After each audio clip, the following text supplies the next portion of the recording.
Hey everyone, it's like 3:16 in the morning, 3:17 in the morning. I just saw the clock change. I am way past my bedtime. Up past my. I gotta be here for another 10 minutes anyway. I figured I'd give you guys another Alex Uncut. This week's bonus episode. So I was deciding on what to talk about, and I remembered a post that I put on my Facebook account, my personal page, so don't go looking for it. But it was one that kind of got me a little bit worked up. And I figured because it is like 3:17 in the morning, and I don't know what I'm going to say, but it's going to be fun if I get worked up, I'm going to go ahead and talk about it. But anyway, the post was from someone named Amanda Odell Peterson, who I believe is a nurse, possibly a doctor, but basically, there was a line in there somewhere that really, it stuck with me. And it said, they were overflowing ICUs, people are dying alone, and their spouse of 40 years says goodbye via FaceTime. This was talking about the amount of people that are dying in front of these healthcare professionals, and they're holding up these phones so that they can FaceTime or Skype or whatever with their family as they pull the plug on them, basically. And they watch their family die. So if you don't know this yet, you haven't read the news or paid attention yet, if you get COVID-19 and you come down with some very serious symptoms and they have to take you to the hospital, you may never see your family again because you're in there, they take care of you. If you need a ventilator, they put the ventilator in. They still can't come see you, the family members, because you have COVID-19 and you're kept away from the general public. And then at the very end of your life, the best thing you can hope for is maybe a Skype or a FaceTime or a Zoom chat with your family. And the reason this one stuck with me is because I started thinking about my family, my friends, my people I care about. And then I started thinking about all the people who aren't wearing masks in public in America, people who are still going out to party in America, the people who are going to the beaches in America. And it made me realize something very important. Like we always say online, like, oh, if you do this, I'm going to unfriend you. Just if you have this opinion, I'm going to unfriend you. And you should, by the way. I think it's a fair thing to do to keep your mind healthy and sane. But I started thinking like I need to do that in real life. And here's what I fear. I fear the day that someone I care about does get put in that situation. They do potentially die because of someone who was being careless. And, I'm in Korea, for one. Can't just fly home that quickly.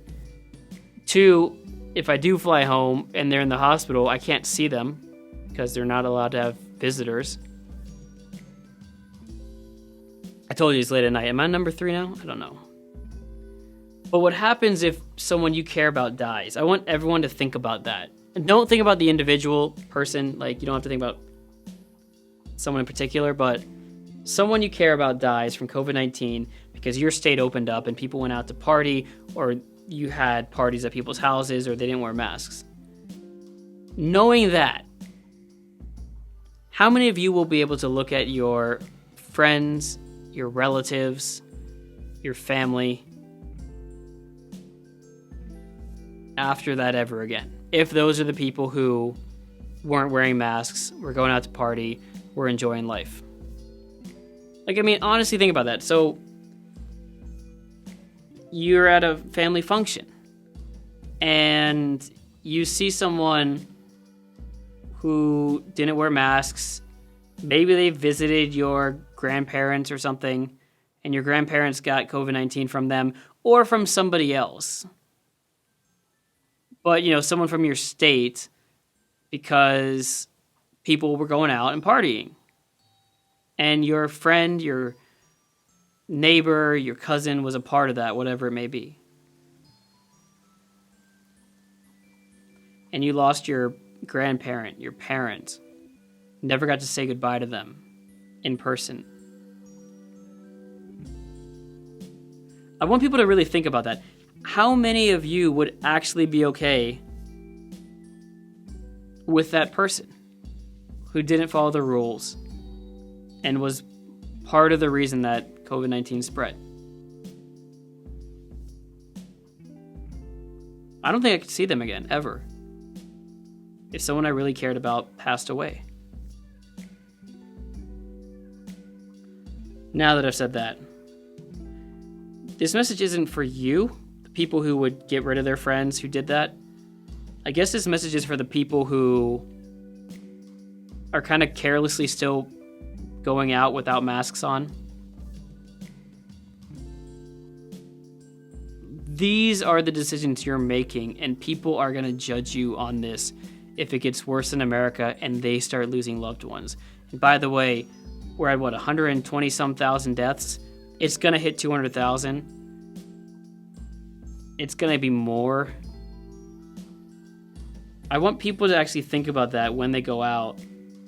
If you're the reason, or your actions as a whole collective are the reasons that one of our grandparents or parents die, or friends, it's young people too.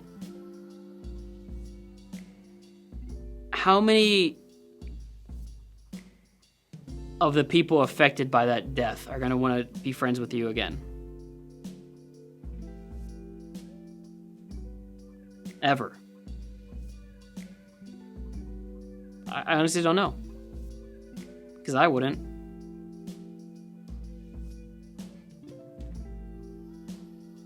I don't think people are looking past, like, this week, the next few days. They're not thinking about the long-term consequences of their actions.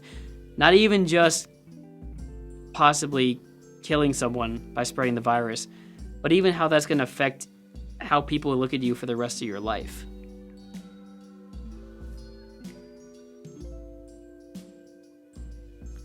That got dark fast. So much for being a bonus video. Still a bonus video, I guess. Anyway, I hope it just gave you something to think about. And I'll see you next time. Goodbye, Haseyo.